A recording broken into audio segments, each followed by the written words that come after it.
Everyone, എൻ്റെ ഇന്നത്തെ Sunday വിശേഷങ്ങൾ പങ്കുവെക്കാമെന്ന് വിചാരിച്ചു. രാവിലെ കുളിയൊക്കെ കഴിഞ്ഞ് നേരെ ഡാൻസ് ക്ലാസ്സിലേക്ക് പോയിട്ടോ. സാധാരണക്കാൾ കുറച്ച് നേരത്തെ ആയിരുന്നു ഇന്ന് ക്ലാസ് ഉണ്ടായിരുന്നത്. ചെന്നപ്പോൾ എൻ്റെ ഗ്രൂപ്പിൽ ആരും ഉണ്ടായിരുന്നില്ല, ഞാൻ മാത്രമായിരുന്നു കേട്ടോ. എങ്കിലും ഫുൾ ഫോക്കസോടുകൂടി ഞാൻ ഡാൻസ് പ്രാക്ടീസ് ഒക്കെ ചെയ്തു. നല്ലോണം വിയർത്ത് കുളിച്ചാണ് ഇറങ്ങിയത്. അവിടുന്ന് നേരെ ഷാമിൻ്റെ വീട്ടിലേക്ക് പോയി. കഴിഞ്ഞ ഒരു മാസമായി ഞാൻ വീട്ടിലേക്ക് പോയിട്ട്. അപ്പോൾ എന്തായാലും ഇത്തവണ പോകാമെന്ന് വിചാരിച്ചു. വൈകുന്നേരം ആയപ്പോൾ അനിയൻ്റെ മോനെയും കൂട്ടിയിട്ട് ഞങ്ങൾ സ്നാക്സ് വാങ്ങാനായിട്ട് ഇറങ്ങിട്ടോ. തിരിച്ചു വന്നപ്പോൾ അമ്മ നല്ല ചൂട് അവലോസ് പൊടിയൊക്കെ ഉണ്ടാക്കി വെച്ചിട്ടുണ്ടായിരുന്നു. ഈ അവലോസ് പൊടിക്ക് കുറേയേറെ പ്രത്യേകതകളുണ്ട്. കാരണം അരിയും കടലയും അങ്ങനെ എന്തൊക്കെയോ ധാന്യങ്ങളൊക്കെ ചേർത്തിട്ടുണ്ടാക്കി പൊടിച്ച ഒരു അവലോസ് പൊടിയായിരുന്നു കേട്ടോ. വയറ് നിറയെ ഞാൻ കഴിച്ചു. എനിക്ക് ഇഷ്ടമുള്ള സാധനമൊക്കെ ആണെങ്കിൽ ഞാൻ അതങ്ങനെ കഴിച്ചോണ്ടേ ഇരിക്കും കേട്ടോ. അതാണ് എൻ്റെ മെയിൻ ഹോബി കേട്ടോ.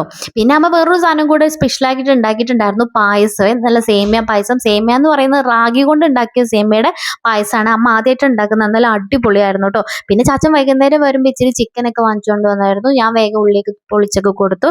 അമ്മ വേഗം നല്ലൊരു അടിപൊളി ചിക്കൻ നാടൻ കറി ഉണ്ടാക്കിയിട്ടുണ്ടായിരുന്നു കേട്ടോ.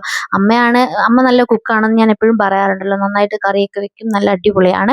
അങ്ങനെ ഭക്ഷണമൊക്കെ കഴിച്ച് കഴിഞ്ഞപ്പോൾ അമ്മ ഞങ്ങൾക്ക് തിരിച്ചു വരുന്ന സമയത്ത് കുറച്ച് അവലോസ് പൊടി പാക്ക് ചെയ്ത് തന്നിട്ട് ഞാൻ പറഞ്ഞു ഇത്രയൊന്നും വേണ്ടെന്ന് പറഞ്ഞപ്പോൾ അമ്മ കുറച്ചധികം തന്നിട്ടു. അപ്പോൾ ഇന്നത്തെ വീഡിയോ